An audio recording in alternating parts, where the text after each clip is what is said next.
Well, we are so happy to have you on with us today because we are all about having great and positive content, and there needs to be more of it out there in the world. And of course, we got this right now. So you got to be Hey, so excited to get this out there in the world, right? we are. We love that book. I'm so glad that you Yeah. have It's an it. amazing book. Yeah. Where'd you get Yeah. that? Well, the thing is that I think people don't realize how hard it is to put together a book, but also to find this collection of stories and find this collection of positivity. I mean, there's great people, there's great stories out there in the world, but bringing it all together, that's a whole different thing, right? Yeah, I mean, it is. It's an undertaking, but it's been extremely rewarding. We think the stories that are in there are the things that deserve to be shared with the world and preserved forever.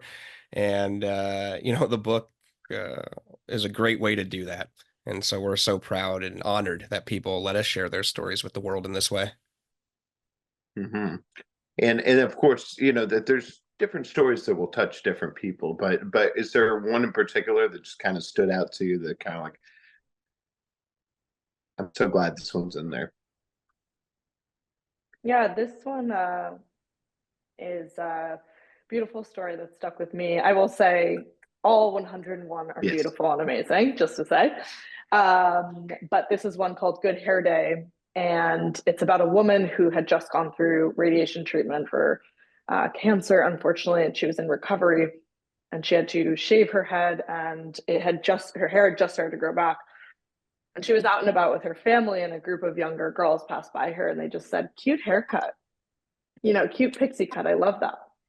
And it just impacted her so profoundly because they had no idea that that was a result of her losing her hair. That was no idea they had no idea rather that it was like this profound moment of validation and feeling seen for her. Mhm. So I think it just speaks to this idea that when given the opportunity to just be kind, generally, you have no idea what people are going through. So do it. Mm-hmm. You, Gabriel?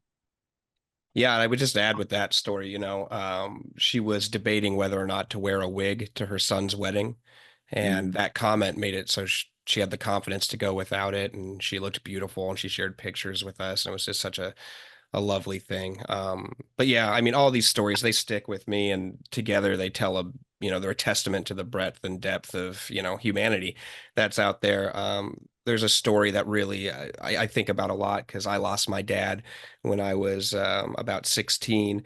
And there's a story in there about somebody who went through the same experience, which is obviously incredibly difficult. And her and her dad, the story is by a woman, wonderful writer named Erin, and the story is called The Camaro, and it's about how her and her dad bonded over the Camaro that he owned.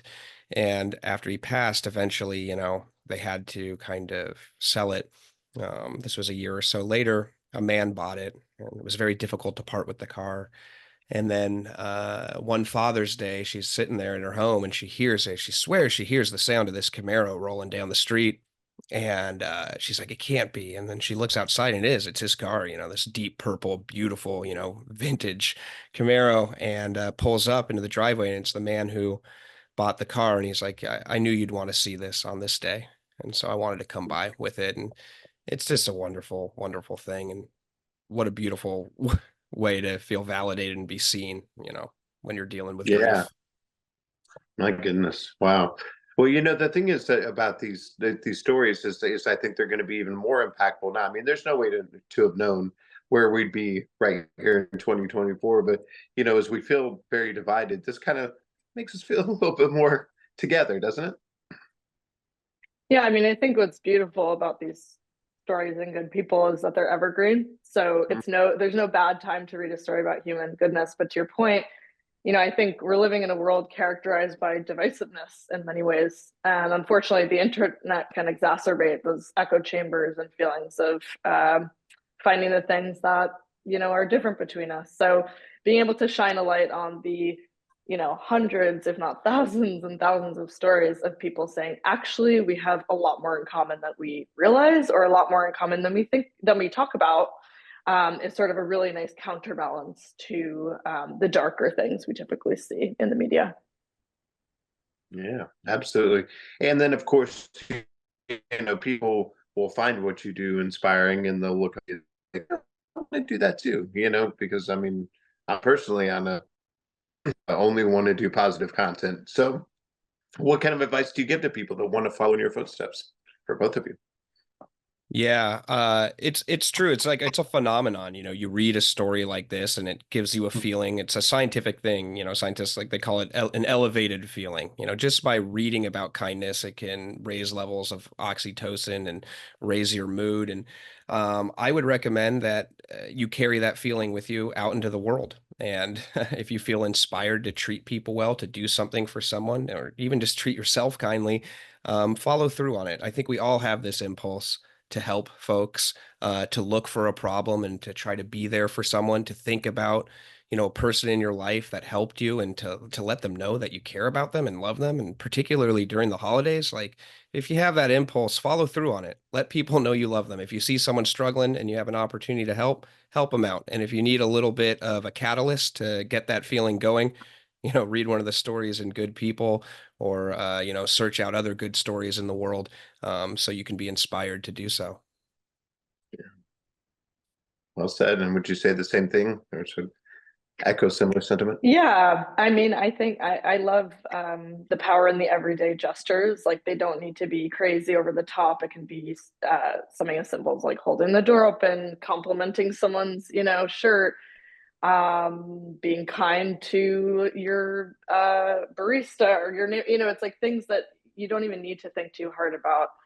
And then once you start to embody those things, you also start to see them everywhere. It's like if you come out into the world with a mindset that's more open to the good and open to the possibility that human beings are lovely and good on a profound fundamental level, you'll start to see it as well.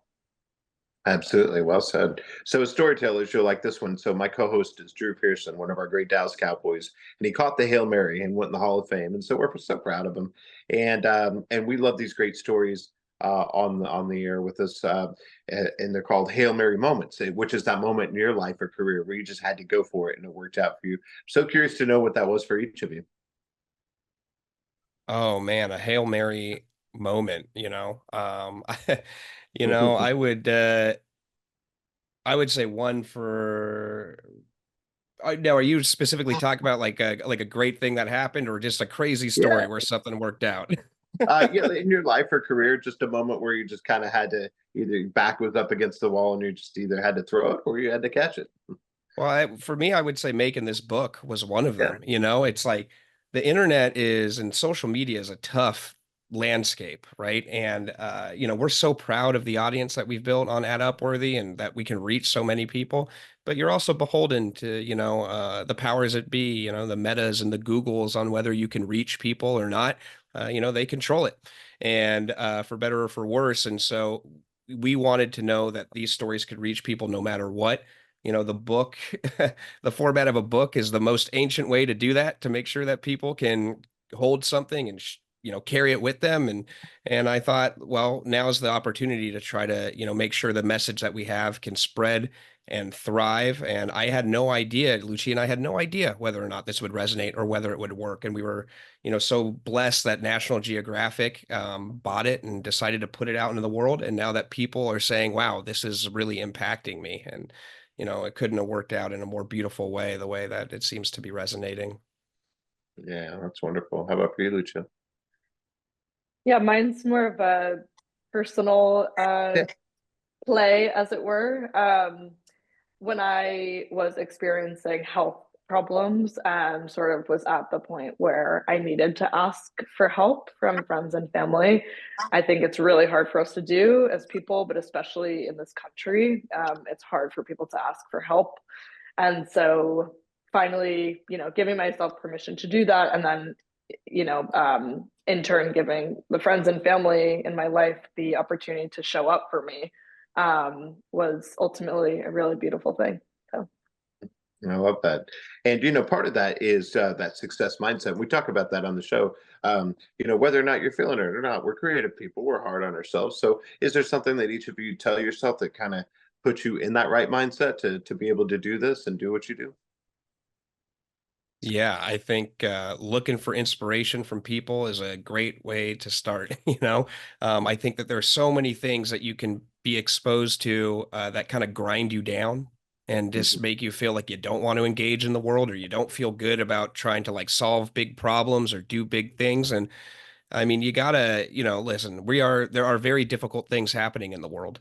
But if that's all you're exposed to, it's going to be hard to find the inspiration and the motivation to do great things. And so look for the stuff that's inspiring.